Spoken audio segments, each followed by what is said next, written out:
Yan oh, grabe kaputong nga yung mga Pinoy guys. Atong ipon 2, 4, 5, 10 10 ang sa likod. How much ang sa front? Buta na to 20 ka mga likid. Sa 10-wheelers manino nga mga likid.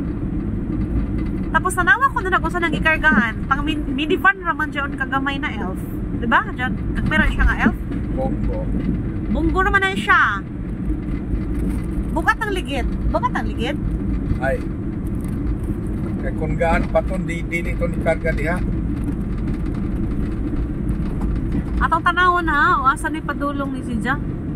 Or may plate number? Taga dito daw. Ang plate ano nasa front. Tapos may gana pa ni dyan magkuhan, oh. Oh, tanawa. Grabe pa maka-overtake. Ay, nag-driver.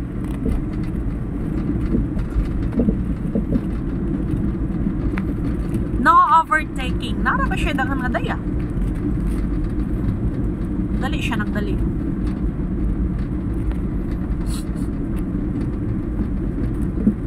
Moto dyan siya kaligid.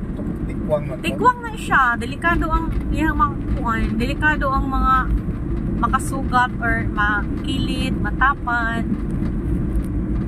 So, kini nga area guys, padulong mi sa Placer. Sa Placer. Tanaw to kasi siya padulong kay medyo pula-pula man yung mga ligid. Muragi ka naman sa kaitan nga ligid. Basta ganun talaga ang Pinoy. Mga putong. Pag makakarga-karga, para sa Skylab, diba? Kaya Skylab na dapat ang sakay sa single motor 2 or 3, pero butangan ng Skylab makargahan na pulo ka mga tao. 2 minutos na kining video. Asa ka na siya paingon? Lover lagi? Asa pagkahabi paingon? Sa mining company pang na-reserve man daw sa mga pang-reserve ni sa mga ligid, mga dump truck. Okay. So, padulong na ta sa Amuslog. Amuslog na ta guys. Pa-Amuslog na ta? Magsay-say pa ta.